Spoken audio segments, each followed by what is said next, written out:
Et l'Estrie qui demeure la deuxième région la plus touchée au Québec. Notre service de l'information à Sherbrooke est d'ailleurs en pause en raison de cas de la COVID-19. Je vais donc accompagner les téléspectateurs de l'Estrie, mais je vais joindre tout de suite la chef d'antenne, Anne Préfontaine, qui est chez elle. Bonsoir, Anne.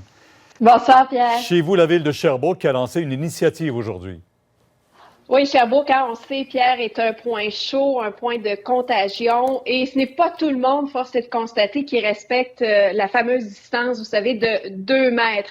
Alors, depuis cet après-midi, il y a des cols bleus, employés municipaux qui arpentent les parcs, sentiers, modules de jeu qui sont bien sûr fermés pour répéter les consignes de la santé publique concernant la distanciation sociale. Le service de police de Sherbrooke, Pierre, qui a reçu plusieurs plaintes.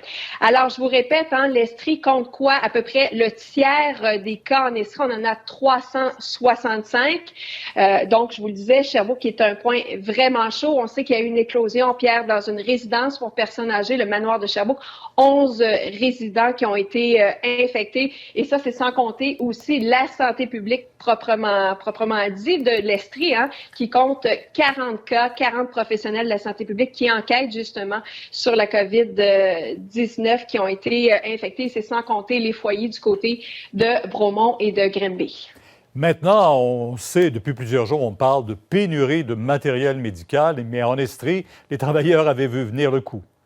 Ah, absolument. La semaine passée, Pierre, on a reçu de nombreux appels à TVA Sherbrooke de médecins, d'infirmières, préposés aux bénéficiaires qui disaient « On voit l'inventaire diminuer, on a peur, on ne peut pas se servir des masques comme on veut maintenant. On fait vraiment attention à l'inventaire, au matériel. » Et là, ce que dit le premier ministre Legault aujourd'hui, ça n'a rien de rassurant.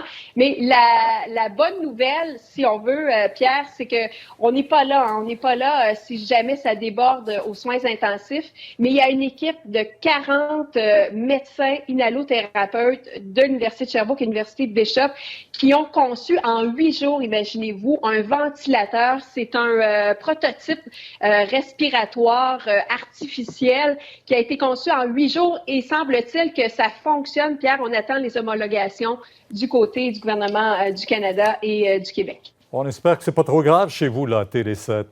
On va vous souhaiter Non, une bonne chance. ça va. Mais on se porte bien, Pierre. Merci. Merci.